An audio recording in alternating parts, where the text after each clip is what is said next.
नमस्कार। आइए आज हम आपको 52 शक्तिपीठों में से मानक शक्तिपीठ के बारे में जानकारी देंगे। देवी मां का शक्तिपीठ चीन अधिकृत मानसरोवर के तट पर है, जहां सती की बाई हथेली का निपात हुआ था। हिंदी धर्मों के अनुसार जहां जहां माता सती के अंग के टुकड़े धारण किए हुए और आभूषण वस्त्र गिरे, वहां पर शक्तिपीठ अस्तित्व में आए। इन शक्तिपीठों का धार्मिक दृष्टि से बहुत ही महत्व है। यह अत्यंत पावन तीर्थ स्थान कहलाते हैं। यह तीर्थ पूरे भारतीय उपमहाद्वीप में फैले हुए हैं। हिंदुओं के लिए कैलाश पर्वत भगवान शिव का सिंहासन है।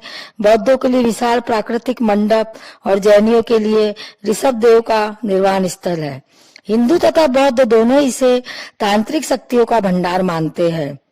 भले ही भौगोलिक दृष्टि से चीन के अधीन है, तथापि यह हिंदुओं, बौद्धों, जैनियों और तिब्बतियों के लिए अति पुरातन तीर्थ स्थान है।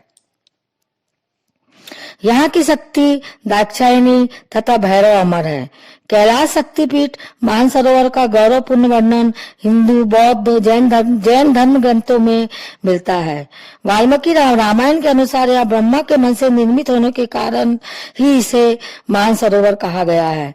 यहाँ स्वयं शिव हंस रूप में विहार करते हैं। जैन धर्म ग्रंथों में कैलाश को अष्टपद तथा मानसरोवर को पद्महत कहा गया है। इसके सरोवर में अनेक तीर्थंकरों ने स्नान कर तपस्या की थी। बुद्ध के जन्म के साथ भी मानसरोवर का घनिष्ठ संबंध है। तिब्बती धर्म ग्रंथ कंगरी कर्चक में मानसरोवर की देवी दोजरे फांगमो यहाँ निवास कहा गया है। यहाँ भगवान देवचोग्र देवी फागमो के साथ नित्य विहार करते हैं। इस ग्रंथ में मानसरोवर को तोषफम कहते हैं, जिसके पीछे मान्यता है कि भारत से बड़ी मछली आकर उस सरोवर में मफम करते हुए प्रविष्ट हुई। इसी से इसका नाम तोषमफम पड़ गया।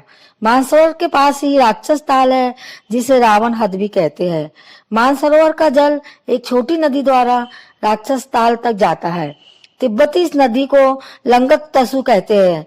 जैन ग्रंथों के अनुसार रावण एक बार अष्टपद की यात्रा पर आया और उसने पद्महद में स्नान करना चाहा, किंतु देवताओं ने इसे रोक दिया। तब उसने एक सरोवर रावण हद का निर्माण किया और उसमें मानसरोवर की धारा ले आया तथा स्नान किया। मानसरोवर की यात्रा दुर्गम है।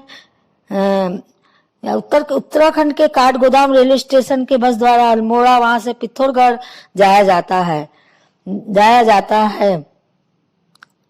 अन्य सुगम विकल्प है अल्मोड़ा से अस्कोट, नार्विक, लिपुलेख, खिंड तकलाकोट होकर यह 1100 किलोमीटर लंबा मार्ग है। इसमें अनेक ही उतार चढ़ाव है। वैसे नेपाल होकर भी मानसरोवर जाया जा सकता है। इधर से जाने पर काठमांडू से मानसरोवर लगभग 1000 किलोमीटर पड़ता है। यहाँ के बाद तिब्बत में नायलम पहुंचते हैं, जो समुद्र तट से 3700 मीटर ऊंचा है। मानसरोवर झील 85 किलोमीटर क्षेत्र में विस्तृत मानसरोवर झील की छटा निराली और अद्भुत है। उसमें आज भी सुनहरे हंस तैरते रहते हैं, जो अपनी गर्दन घुमाकर यात्रियों को देखते हैं। लोग मानसरोवर की परिक्रमा भी करते हैं। इस झील के किनारे से कैलाश पर्वत और दक्षिणी हिस्सा दिखता है। राक्षस ताल का विस्तार 125 किलोमीटर है। मानसरोवर के किनारे भारतीय के यात्रियों के ठहरने के लिए सुंदर भवन भी है, जिसका निर्माण ऋषिकेश के परमार्थ निकेतन तथा कुछ प्रवासी भारतीयों के आर्थिक सहयोग से हुआ है।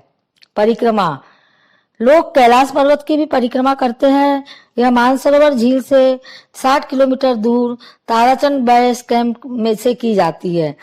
54 किलोमीटर के दायरे में फैले हुए कैलाश पर्वत की चतुर्मुखी परिक्रमा घोड़े से या पैदल की जाती है।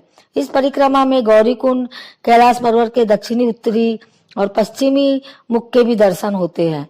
शिव के वास स्थान माने जाने वाले कैलाश पर्वत पर हमेशा बर्फ जमी रहती है, अतः इसको स्पर्श करना मना है। इसके आसपास अनेक देवियों के भी पर्वत है। आज मैंने आपको इस शक्तिपीठ के बारे में जानकारी दी। आप मेरे वीडियो को देखते रहिए, लाइक शेयर और सब्सक्राइब करते रहिए। मैं आगे भी शक्तिपीठों के बारे में आपको जानकारी देती रहूंगी। धन्यवाद।